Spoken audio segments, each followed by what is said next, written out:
हबीबुन्निसा साहिबा। जी बहन बताएं, क्या सवाल है आपका?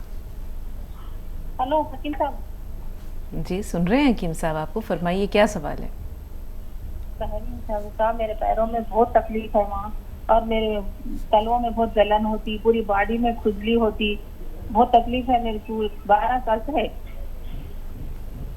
अल्लाह आपकी तकलीफ को हेलो। दूर करे। जी बहन बात जारी रखिए, क्या और कहना चाह रही हैं? हाँ, हाँ मेरे को रात में नींद नहीं आती, बहुत घबराहट होती है को,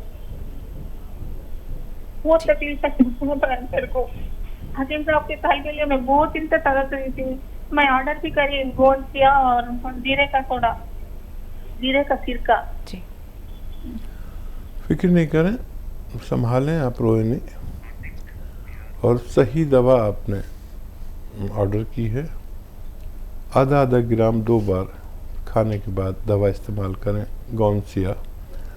और सिरका रात को 2-3 चम्मच पानी में मिलाकर पी लिया करें।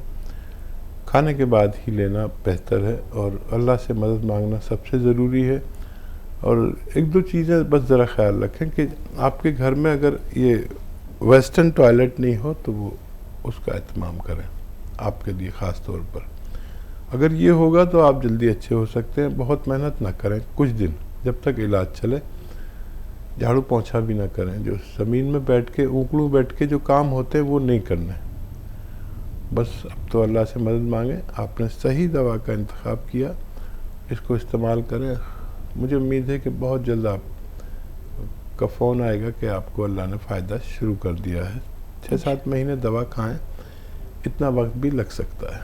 जी बिहार चल रहे हैं सादिक भाई के पास। फरमाइए सादिक भाई, क्या सवाल है आपका? अस्सलाम वालेकुम।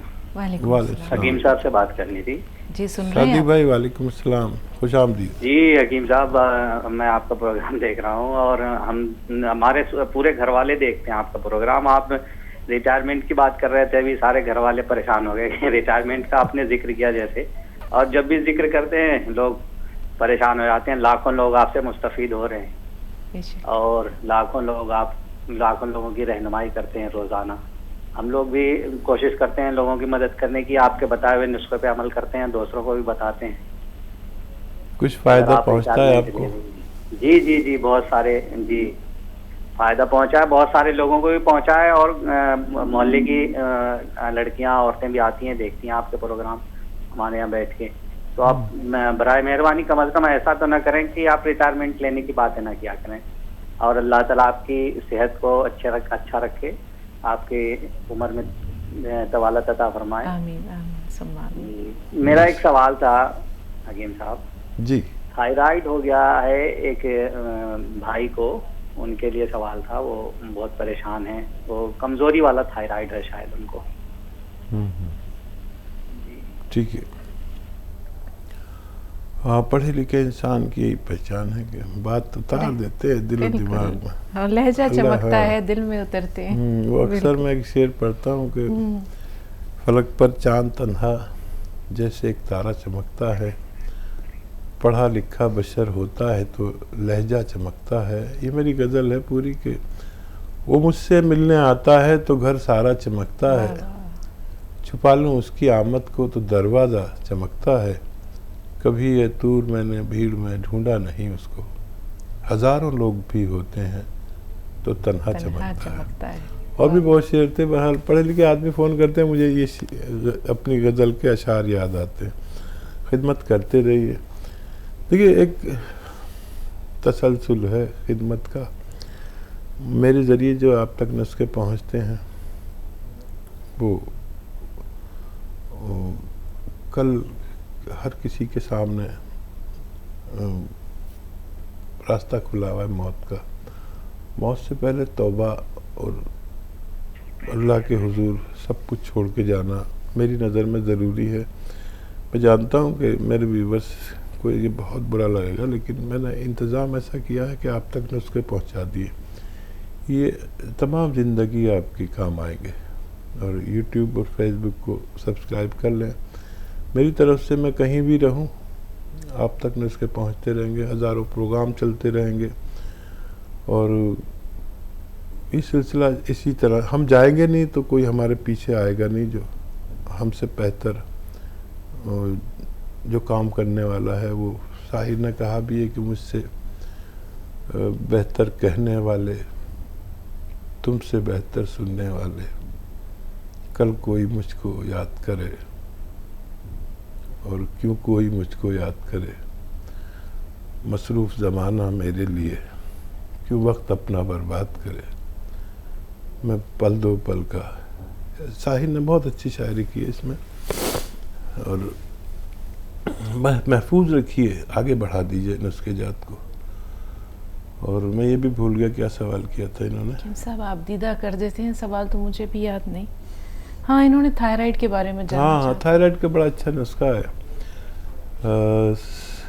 थायराइड का नुस्खा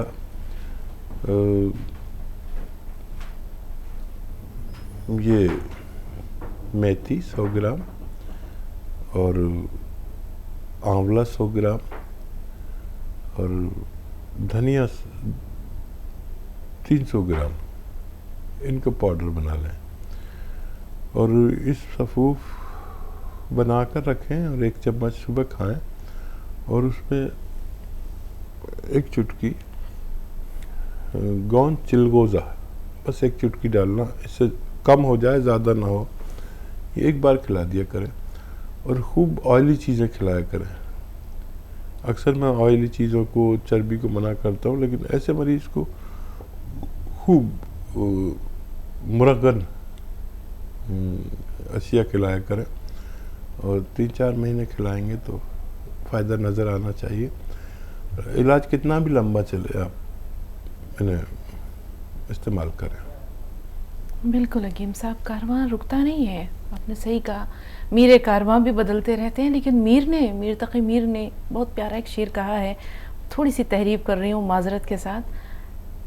बातें हमारी याद रहें, बातें हमारी याद रहें, फिर बातें ऐसी ना सुनिएगा, कहते किसी को सुनिएगा तो देर तलक सर धुनिएगा। तो हकीम साहब, हर इंसान अपना अंदाज़ लेके आता है, अपने ज़माने के साथ वो चलता है, उसका अपना अंदाज़, अपना तर्ज होता है, लेकिन जो दिलों पे राज करे ऐसी हस्तियाँ सदियों में पैदा होती हैं। 2 कॉलर्स हैं हमारे साथ। ज़रीन पहले आपसे मुखातिब है, सुल्ताना साहबा थोड़ा सा इंतज़ार, आपसे भी बात करेंगे। जी ज़रीन साहबा फरमाइए। हेलो, अस्सलाम वालेकुम। वालेकुम अस्सलाम। वालेकुम अस्सलाम। जी, मेरे को हकीम साहब से 2-3 डाउट्स पूछने थे। मेरे को शुगर है जी, और बीपी और ये भी है समझिए, मगर मैं अभी जैतून का सिरका ले रही हूँ, उसके साथ में ये भी ले सकते क्या, गौन मोरिंगा और जैतून का नमक? ठीक है। कुछ फ़ायदा है ज़रीन आपको? जी हाँ, बहुत अल्हम्दुलिल्लाह बहुत फायदा है मेरे को, और बहुत बहुत शुक्रिया आपका। ठीक है, थोड़ा और एक बात पूछना था मेरे को। हाँ जी, कहिए। जी, हमारे शौहर है ना, गौन सिया ले रहे हैं, उनको घुटने का दर्द है, उनको भी बहुत फायदा हुआ। उसके साथ उन्होंने गौन मोरिंगा और जैतून का नमक और गौन चिलगोज़ा ले सकते क्या? बेहतर, थोड़ा सा इंतज़ार। सुल्ताना साहबा से भी बात कर लेते हैं, फिर आपके सवाल की तरफ आते हैं। जी बताएं बहन, आपका सवाल क्या है? हेलो, अस्सलाम वालेकुम। वालेकुम अस्सलाम। हकीम साहब को अस्सलाम वालेकुम। वालेकुम अस्सलाम। वो हेलो, जी जी, बात जारी रखिए। अब हाँ, कह रहे कि मेरे पड़ोस में एक है, मतलब वो उनकी उम्र तकरीबन 55 साल की होगी। आँख की रोशनी उनकी चली गई है, डॉक्टर ने उन्हें बताया कि नस टूट गया है, तो इसके लिए कोई होगा इलाज? ठीक है, बेचारे इकोनॉमिक मतलब बहुत कमजोर है, एक्सरसाइज हालत मतलब ठीक नहीं है उनकी। ठीक है। और ऐसे भी हकीम साहब, कहीं कभी कोई अगर बदन में कहीं कभी नस छोड़ जाए तो उसके लिए क्या इलाज होगा? अक्सर तो सुनने में आया है कहीं पर कोई सूझ गया नस, ठीक है, तो उसके लिए क्या इलाज होगा? कुछ आप रहनुमाई फरमा दें। ठीक है। अच्छा देखिए,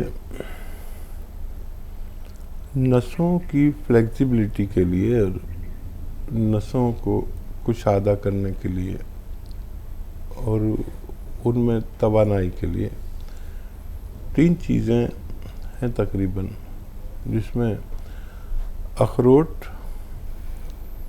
अलसी और मछली, ये फिश, जो लोग खूब खाते हैं उनकी नसें में बहुत आसानी रहती है, और हर तरह की नसों का अलग मामला होता है। आँखों की नसें का मामला अलग है, लेकिन ये भी ले सकते हैं, और अगर वो सूख चुकी हैं बिल्कुल तो कोई रास्ता नहीं है सिवाय बर्दाश्त करने के। अगर उनमें कुछ गुंजाइश है तो कुछ कोशिश हो सकती है।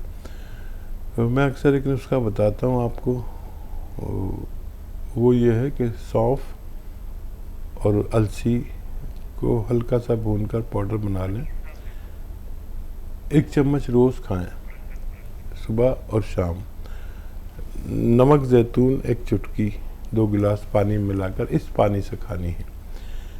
जब गाजर का ज़माना हो तो गाजर का जूस पिएं। तो ये आँखों की नसों के लिए, विटामिन ए की पूर्ति के लिए, और अगर वो एलर्जिकल है तो उसके लिए, और एसिडिटी के लिए, कब्ज़ के लिए, नसों की सफाई के लिए ये नुस्खा है। आप चाहें तो इस्तेमाल कर सकते हैं। और अगर दूसरी नसें हैं, जैसे कमर की नसें, टांगों की नसें, उनमें अगर प्रॉब्लम है तो गौनसिया ले सकते हैं। आधा ग्राम सुबह, आधा ग्राम शाम।